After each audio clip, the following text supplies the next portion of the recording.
koya shunge me chim chim gona koya shunge me chim chim gona koya shunge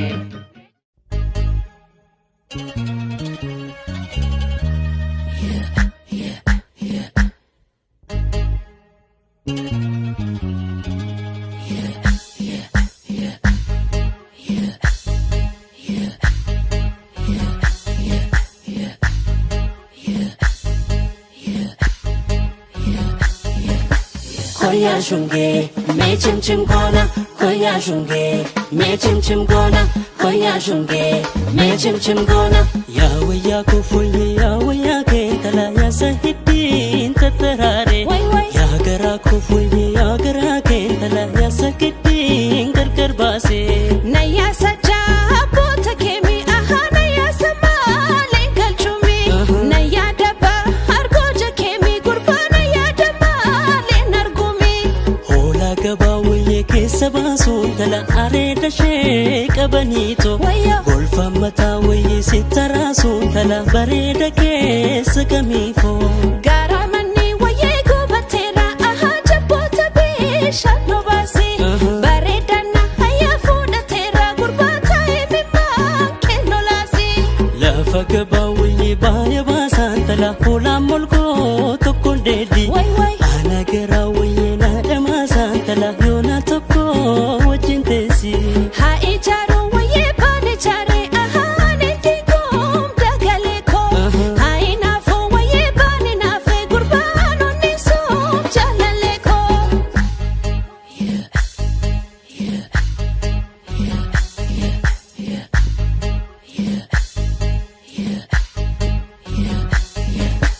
koya shunge me chim chim gona koya shunge me chim chim gona koya shunge me chim chim gona koya shunge me chim chim gona koya shunge me chim chim gona mana tijaratin bekan tala kulenga ba da finoti nama tijalatin bekan tala nama gara nokateti duguguron waye funchinacha ahar bagabe latunyate du uguma akosi basa gurbadu nasumar katalafe muka badda waye balanya tu tala na erki bala walensu uba kabda waye wana rasu tala na erki wana jabesu hagu gadin waye lagachisa aha hidanare wadaroda na dungadu waya ganna disi gurbabe yambare madakoda kumarantu mantuma yantala amartika lotokoe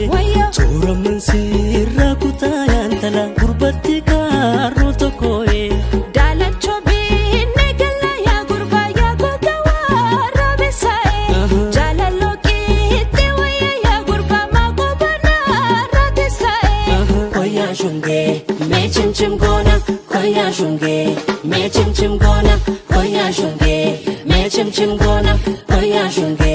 me chim chim gona koya shunge me chim chim gona